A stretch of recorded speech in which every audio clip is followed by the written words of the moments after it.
Hi. I uploaded a video on this topic a couple months ago, but wanted to restate my points in a better organized way to come across more clearly without the constant pauses between thoughts, which I've realized have made a lot of my videos insufferably too long to watch. An early disclaimer that I also find worth mentioning.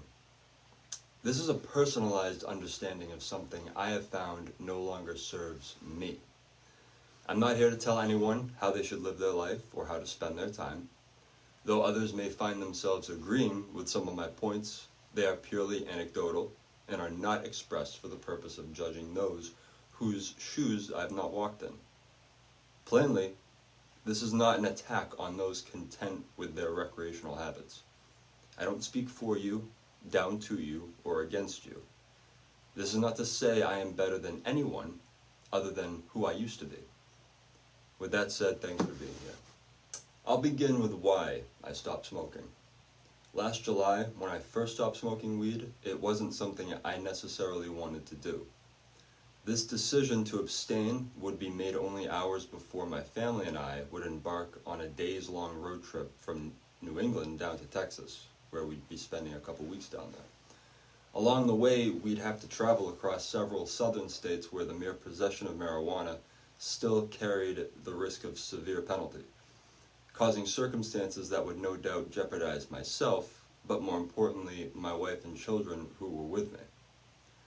Thankfully, dreading those outcomes placed enough fear in me to make smuggling a stash to sustain the want to get high out of the question.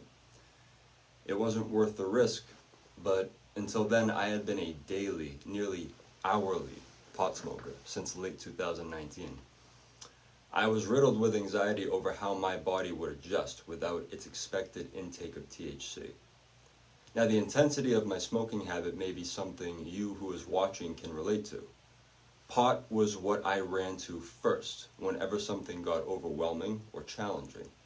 Even the slightest foresight of oncoming inconvenience had me chasing a form of empty therapy in a lit joint.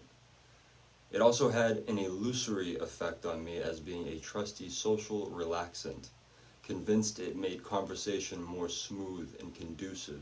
It wasn't long before I was struggling with word finding and thought forming, which would end up discouraging me from most social interaction altogether. I had the awful idea that I needed weed to function, feel normal. Otherwise, life would be depressingly incomplete without it. It was what I was handing my personality over to without putting up a fight. For a while, I was perfectly fine with never not being high. It began my days and ended my nights, religiously, and I can't truthfully say I felt at all alive as a person throughout those years. Not smoking while we'd driven to and spent time in Texas wasn't as terribly difficult as I imagined.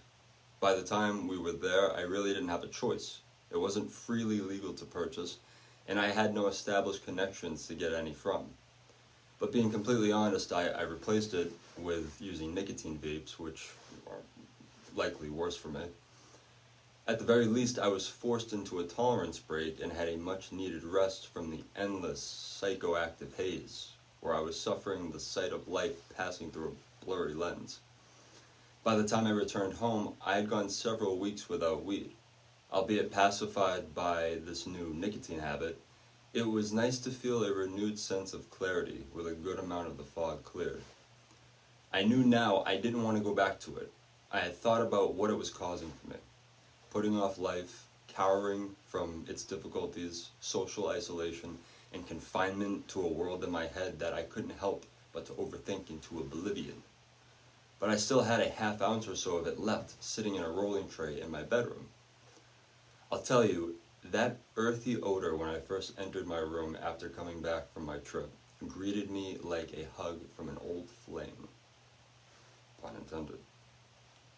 But I was intent on not allowing that hug to become French kissing a pipe's mouthpiece yet again.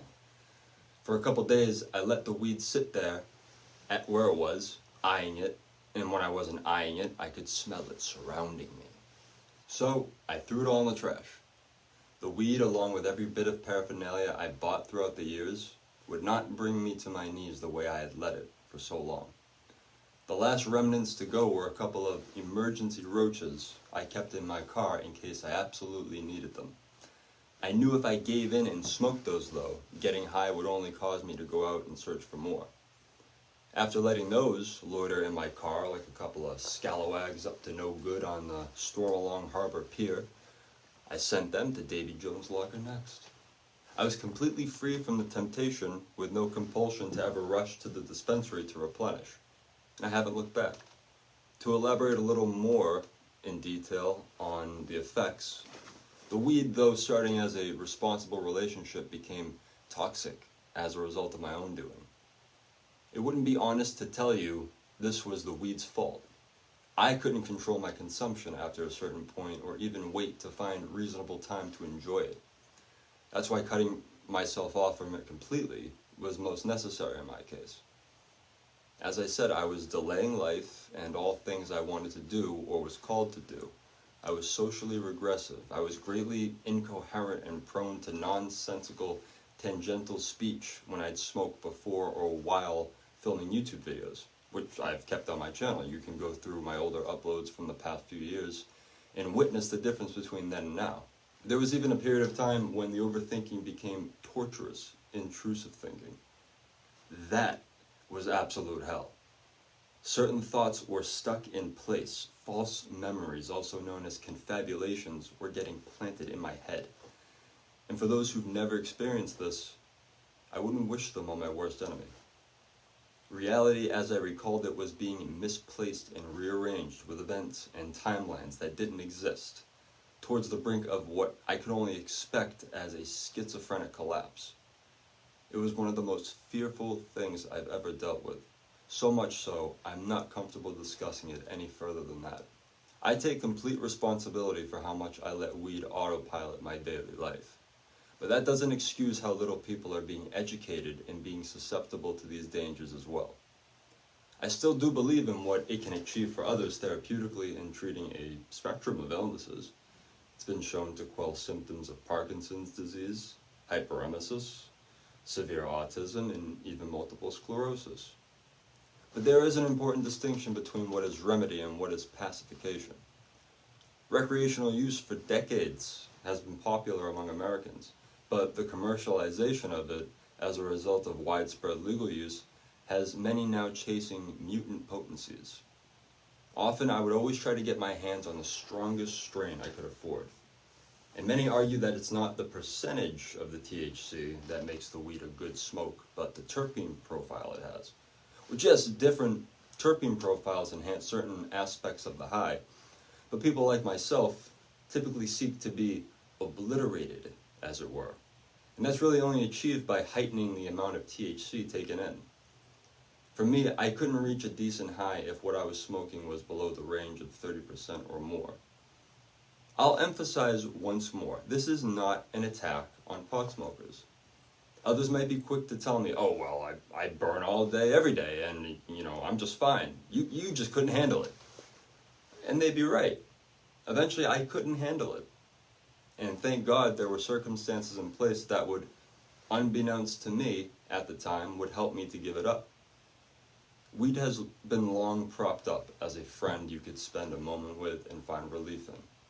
That may still be true, aligned with the points I made about its medicinal uses. But as it's been industrialized, it's not beyond reason to suggest a betrayal of that message motivated by greedy profiteering, like most industries, and will continue to engineer the genetics of the product to steepen the average potency to mutated levels, of which personally were no longer worth an empty world I brought myself to live in because of it.